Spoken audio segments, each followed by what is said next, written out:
اعوذ باللہ من الشیطان الرجیم بسم اللہ الرحمن الرحیم۔ ناظرین، ناظرات، سامعین، سامعات، آج کا ہمارا بہت اہم موضوع ہے۔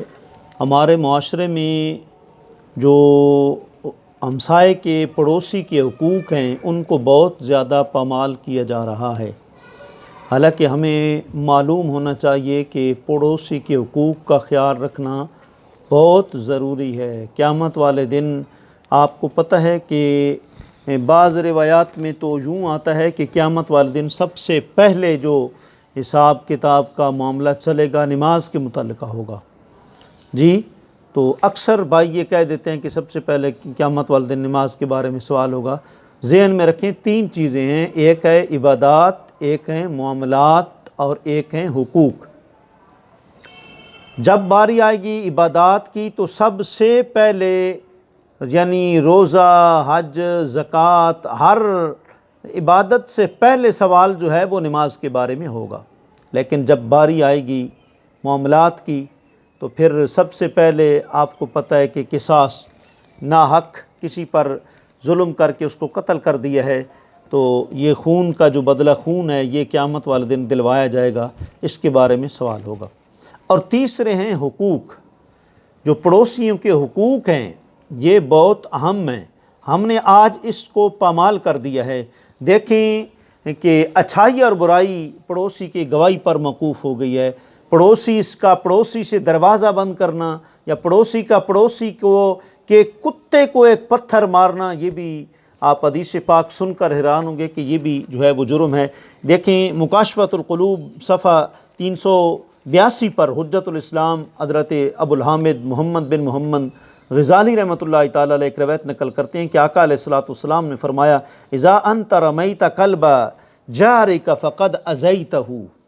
آقا علیہ الصلوۃ والسلام نے فرمایا اگر تو نے اپنے پڑوسی کے کتے کو پتھر مارا تو نے بظاہر تو کتے کو پتھر مارا ہے لیکن تو نے حقیقت میں اپنے پڑوسی کو تکلیف دی ہے۔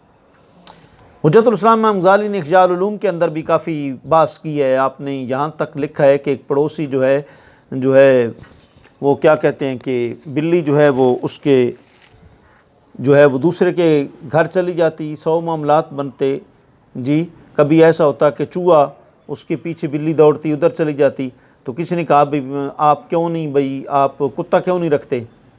جی، انہوں نے کہا نہیں، میں اگر ایسا کروں گا تو دوسرے کے گھر جو ہے وہ دوڑ کے جائے گا، یا اگر مطلب کہ ہمسائے کو بلی سے بھی تکلیف پڑے گی، پہنچے گی، چوہا ادھر جائے گا، بلی پیچھے جائے گی، ہمسائے کو تکلیف ہوگی، تو میں ایسا نہیں کرتا۔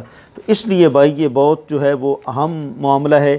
اگر ہم دیکھیں نا اسلام میں یہ کیوں کہا گیا کہ التمس الجار قبل الدار۔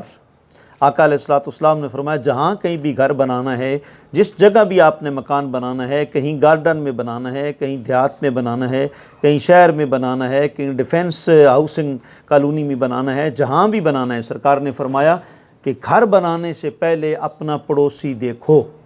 اگر پڑوسی اچھا ہوگا تو کیا پتہ ہے وہ تمہاری بخشش کا سبب بن جائے گا، بلکہ یقیناً بن جائے گا۔ یہ روایت دیکھیں جو ہے موجود ہے امام محدث منذری کی الترغیب والترہیب 3 جلد صفحہ 363 پر، اور مجمع الزوائد جو حدیث پاک کی کتاب ہے اس کی 8ویں جلد 164 صفحے پر یہ بات موجود ہے۔ حضرت ابن عمر رضی اللہ تعالیٰ عنہما فرماتے ہیں کہ آقا علیہ الصلوۃ والسلام نے فرمایا اللہ تعالیٰ نیک مسلمان کی وجہ سے 100 گھروں سے جو اس کے پڑوس میں ارد گرد، ویسے تو پڑوسی آپ کو پتہ ہے نا کہ پڑوسی کا اطلاق کس پر ہوتا ہے اسلام میں؟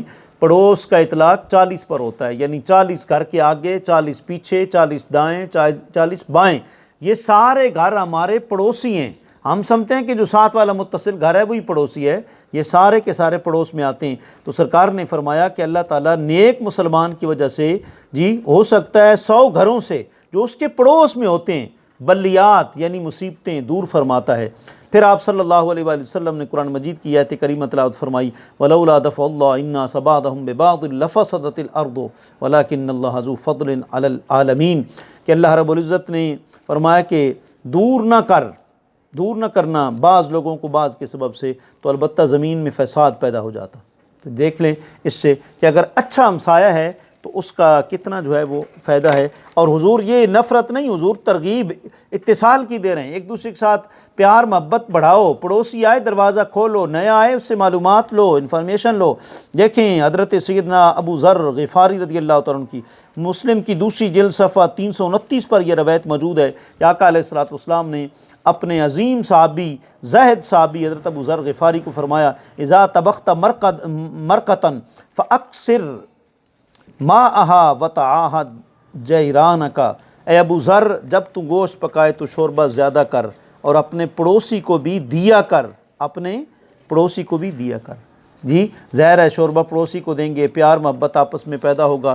اگر کوئی پھل لے کر آئیں تو امام غزالی فرماتے ہیں کہ اس کے چھلکے پڑوسی کے گھر کے سامنے نہ پھینکو، اس کے دل میں آئے گا کہ ہمیں مطلب ایک ہمارا باپ کچھ نہیں لایا، لہٰذا اگر تم نے کوئی ایسی چیز گھر میں لانی ہے، دیکھیں نا یہ شوربہ مطلب پانی زیادہ ڈالو، شوربہ زیادہ ہو ادھر، تو مقصد کیا ہے؟ پیار محبت کو آپس میں جو ہے بڑھاؤ۔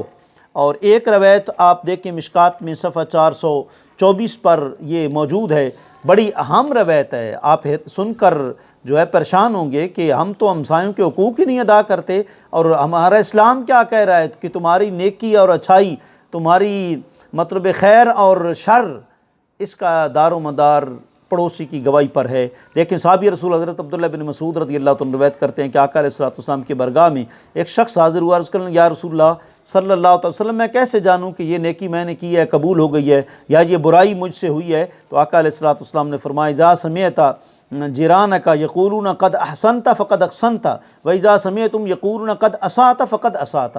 آپ نے فرمایا اس کا دار و مدار تیرے پڑوسی پر ہے، جب تو سنے کہ وہ تیری نیکی کو نیکی کہہ رہا ہے، تیری برائی کو برائی کہہ رہا ہے، تو پھر سمجھ لے کہ اللہ کے ہاں بھی ایسا ہے۔ لہٰذا معاملات جو ہے وہ بالکل صاف رکھنے چاہیے۔ کیا ہم یہاں کی زندگی تو گزر جائے گی، ہم ایسی حقوق تلفی کرتے رہیں گے پڑوسیوں کو، لیکن قیامت والے دن کیا ہوگا؟ بڑا سخت معاملہ ہوگا۔ حضرت عقبہ بن عامر رضی اللہ تعالیٰ عنہ جو ہے وہ روایت فرماتے ہیں، اور یہ بڑی جو ہے مشہور مشکات کی 425 صفحے پر روایت ہے۔ حضرت عقبہ بن عامر رضی اللہ عنہ کہتے ہیں سرکار نے فرمایا اول خصمین یوم القیامت جاران، فرمایا قیامت والے دن جو دو جھگڑنے والے ہوں گے نا جی، پہلے دو جھگڑنے والے پڑوسی ہوں گے، یعنی قیامت کے دن سب سے پہلے پڑوسیوں کے جھگڑے چکائے جائیں گے، پہلے ان کے فیصلے ہوں گے، پھر دوسرے جھگڑوں کے مقابلے میں پڑوسیوں کے جھگڑے پہلے برگاہ الہی میں پیش ہوں گے۔ اس وجہ سے خیال رکھنا، عبادات میں نماز کا پہلے سوال ہوگا، اور معاملات میں خون حق کا حساب ہوگا، اور حقوق میں پہلے پڑوسیوں کا جو ہے وہ کے بارے میں سوال ہوگا۔ جی دیکھیں یہ ایک اور روایت دیکھیں، حضرت عبداللہ ابن عمر کی الادب المفرد میں امام بخاری نے اس کو صفحہ 19 پر نقل کیا ہے کہ، اور یہ حقیقت ہے، بالکل حقیقت ہے۔ حضرت عبداللہ بن عمر فرماتے ہیں کہ ایک وقت وہ تھا کہ مسلمان آپس میں بھائیوں کے ساتھ جو معاملات ہوتے تھے وہ کیا کرتے تھے، اس بھائی پر درہم اور دینار کو ترجیح دیا کرتے تھے، پیسوں کو کوئی نہیں، یار بھائی کے مقابلے میں پیسوں کی کیا حیثیت ہے۔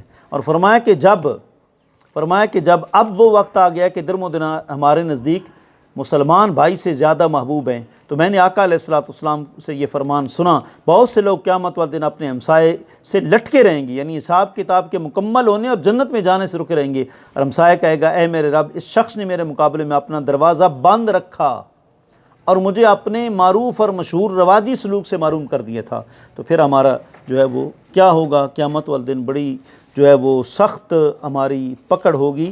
تو اس لیے بھائی یہ معاملات جو ہیں دنیا میں دیکھیں نا، یہاں ایسا ہوتا ہے پڑوسی ہے ساتھ مکان بنایا، چلو جی آدھا مرلہ اپنے مکان میں بیچ میں ڈال لیا، پڑوسی کا ہڑپ کر لیا، پڑوسی بولا تو اس کے خلاف کیس کر دیا۔ روایت دیکھیں بڑی اہم روایت ہے، جامع صغیر کی پہلی جلد صفحہ 46 پر موجود ہے۔ حضرت ابو مالک اشجعی رضی اللہ عنہ بیان کرتے ہیں کہ آقا علیہ الصلوۃ والسلام نے فرمایا قیامت کے دن اللہ تعالیٰ کے نزدیک سب سے بڑی خیانت یہ ہوگی کہ زمین یا گھر کے دو پڑوسیوں کے مابین 1 گز جگہ تھی، ایک پڑوسی نے زبردستی اپنے قبضے میں کر لیا، تو جب ایک پڑوسی دوسرے پڑوسی کی 1 گز جگہ پر ناجائز قبضہ کر لے تو قیامت کے روز وہ جگہ 7 زمینوں تک اس کے گلے میں توق بنائی جائے گی۔ اللہ اکبر، تو کتنی ذلت ہوگی۔ اس لیے بھائیو پڑوسیوں کے حقوق ادا کرنا بہت ضروری ہے، ان کا دن رات ہمیں خیال رکھنا چاہیے۔ پڑوسی ہماری اچھائی کی گواہی دے گا تو ہماری اچھائی قبول ہوگی، اس لیے پڑوسی کے ساتھ اچھا سلوک کرنے کا حکم ہے۔ پڑوسی کے گھر سے اونچا گھر بھی نہ بناؤ، اس کو اذیت نہ ہو، کہیں ایسا نہ ہو کہ اوپر نوجوان بچے چڑھ کر نیچے ان کی غیر محرم عورتوں کو دیکھتے رہیں، اذیت کا باعث ہوں۔ اللہ کریم ہمیں قرآن و سنت کا پیغام سمجھنے اور اسے عام کرنے کی توفیق عطا فرمائے، اور حقوق العباد بالخصوص پڑوسیوں کے حقوق ادا کرنے کی توفیق عطا فرمائے۔ وآخر دعوانا ان الحمد للہ رب العالمین۔